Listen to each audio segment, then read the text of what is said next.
väike sõber. Mina olen Palingu, vana flamingo, kes on kogunud lugusid kõigist maailma nurkadest. Täna räägin sulle loo varesest, kes tahtis olla detektiiv ja sai oma esimese tõelise mõistatuse lahendada. Werner Vares polnud tavaline vares. Ta armastas mõistatusi. Ta luges kõiki lugusid kuulsatest detektiividest ja unistas, et ühel päeval saab tema ka mõne saladuse lahendada. Detektiiv peab olema tähelepanelik, ütles ta alati iseendale. Detektiiv märkab asju, mida teised ei märka. Aga tavaliselt polnud metsas midagi salapärast. Kõik oli igav ja tavaline. Kuni 1. jaanuari hommikuni. Werner lendas oma hommikust ringlendu, kui ta märkas midagi kummalist lagendikul pähklipõõsaste juures. Lumes olid jäljed, aga mitte tavalised jäljed. Ta maandus ja vaatas lähemalt.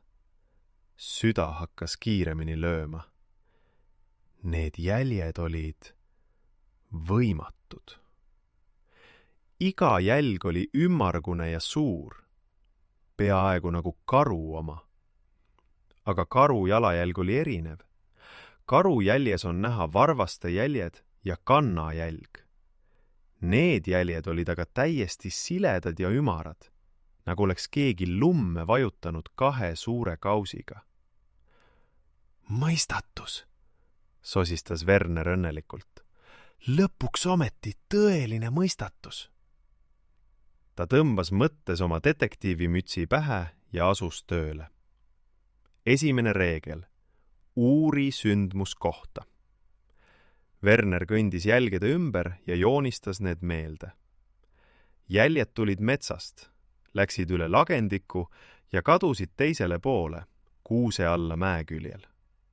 Sammude vahemaa oli pikk. See, kes neid jättis, oli kas väga suur või hüppas.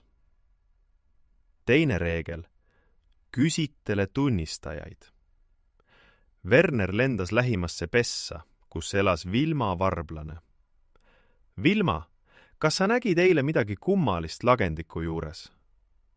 Vilma väikesed silmad läksid suureks. Ma kuulsin midagi. Eile õhtul, kui oli juba pime. Kummalist mütsatamist. Nagu pomp, pomp, pomp. Mütsatamist. Jah, ma ei julgenud vaatama minna. Arvasin, et see on mingi suur loom. Huvitav, mõtles Werner. Suur loom, kes teeb mütsatavat häält. Ta lendas edasi.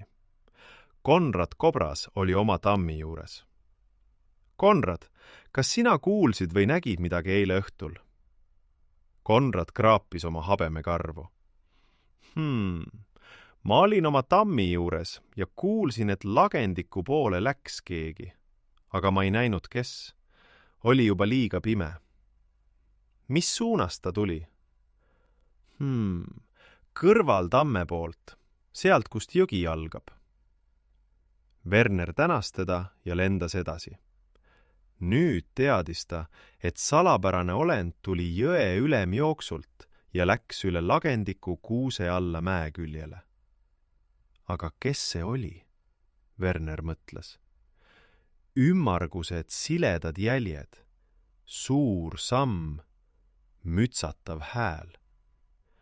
Võib-olla on see põder, mõtles ta.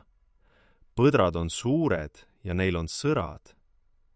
Aga ei, põdra jäljed näevad hoopis teistmoodi välja. Teravad, mitte ümarad.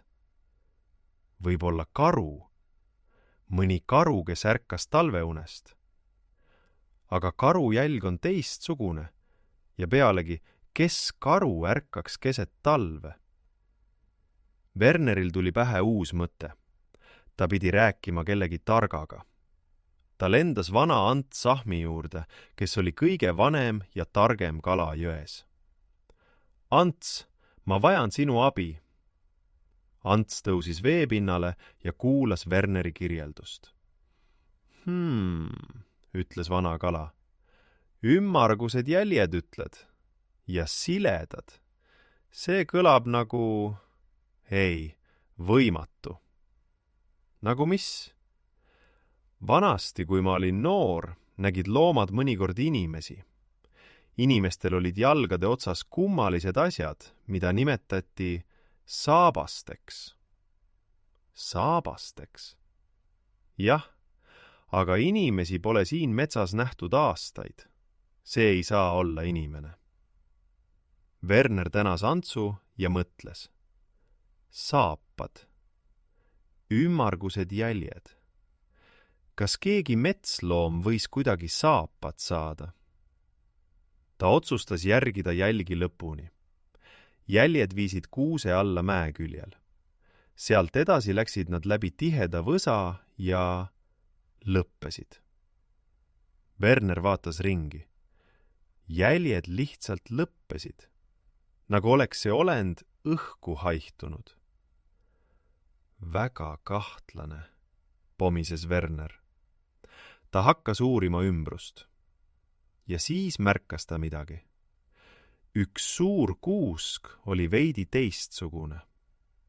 Selle alumised oksad olid painutatud, nagu oleks keegi nende vahel ronimas käinud. Werner lendas lähemale ja piilus okste vahele. Ohoo! Okste vahel oli peidus väike koobas. Loomulik süvend mäekülje sees, mida kuuseoksad varjasid. Ja koopa põrandal oli midagi. Werner lendas sisse. Tema silmad kohanesid hämarusega. Ja siis ta nägi. Seal seisid kaks suurt musta asja. Ümmargused, läikivad ja veidi lõhnasid imelikult. Werner uuris neid lähemalt. Need olid mingid kummalised kausilaadsed asjad, mille külge olid kinnitatud rihmad. Saapad, hüüdis Werner. Need on saapad, nagu Ants rääkis. Aga kelle omad need olid? Sel hetkel kuulis ta samme. Keegi oli tulemas. Werner peitis end okste varju ja vaatas. Läbi lumise võsa tuli Eedi põder. Vana suur põder, kes elas metsa teises otsas. Eedi sammus otse koopa poole. Kui ta vaatas ringi, et veenduda, et keegi teda ei näe, puges ta koopasse ja pani need kummalised saapad jalga. Werner ei suutnud uskuda oma silmi. Ta nägi, kuidas vana Eedi sidus rihmad oma sõrgade ümber ja astus kummalistel kaussidel õue. Eedi! Hõikas Werner välja lennates. Eedi ehmus nii, et oleks peaaegu kukkunud. Werner, mis sina siin teed? Mina lahendan mõistatust. Sina oled see salapärane olend kummaliste jälgedega. Eedi nägu läks punaseks. Ta vaatas maha. Palun ära räägi kellelegi, palus ta vaikselt. Aga miks? Mis need asjad on? Eedi ohkas sügavalt. Need on inimeste saapad. Ma leidsin need sügisel metsa äärest, kus metsamehed olid töötanud. Keegi oli need sinna jätnud. Aga miks sa neid kannad? Eedi vaatas Wernerile otsa. Sellepärast, et mu sõrad valutavad. Valutavad? Ma olen vana, Werner. Mu sõrad on kulunud ja kõvad kivid mäe peal teevad haiget. Aga need saapad, nad on pehmed seest. Kui ma neid kannan, siis ma saan valutult kõndida. Werner vaatas vana põtra. Ta polnud kunagi mõelnud, et Eedil võiks midagi viga olla. Ta oli alati lihtsalt vana Eedi. Aga miks sa neid salaja kannad, küsis Werner. Miks öösel? Eedi ohkas uuesti. Sellepärast, et see on häbiväärne. Mina, suur, tugev põder, kannan inimeste asju.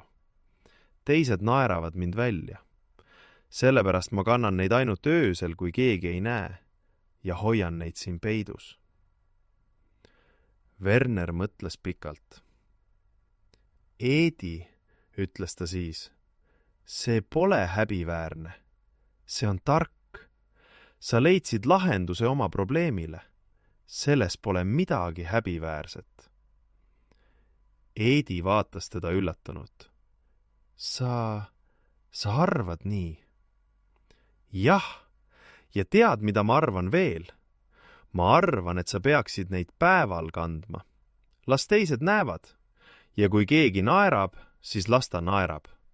Parem on kõndida valutult, kui kannatada selle pärast, mida keegi teine arvab.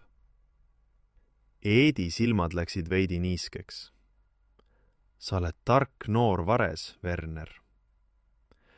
Järgmisel päeval kõndis Eedi põder läbi metsa, päise päeva ajal, oma kummalised mustad saapad jalas. Algul vaatasid teised loomad teda kummastunult. Mõni isegi naeris. Aga kui nad kuulsid, miks ta neid kannab, ei naernud enam keegi. See on tegelikult geniaalne, ütles Konrad Kobras. Ehk leiaksid mulle ka sellised. Ja Vilma varblane, kes oli algul hirmu tundnud salapäraste mütsatuste pärast, naeris ja ütles. Eedi, sa hirmutasid mu pool surnuks, aga nüüd tean ma, et see oli lihtsalt sina oma hulludel kingedel. Werner Vares aga kirjutas oma mõttelisse detektiivipäevikusse. Esimene juhtum lahendatud. Salapärane olend osutus vanaks sõbraks, kes vajas ainult veidi mõistmist. Nii et näed, väike sõber, mõnikord on kõige suuremad mõistatused tegelikult lihtsad lood. Ja mõnikord peidab keegi ennast mitte sellepärast, et ta oleks ohtlik, vaid sellepärast, et ta kardab, mida teised temast arvavad. Hea detektiiv ja hea sõber oskab näha tõde ja mõista seda, mida ta näeb. Head ööd, väike sõber. Las mõistatused viivad sind unenäomaale, kus iga küsimus leiab oma vastuse. Sinu Palingu.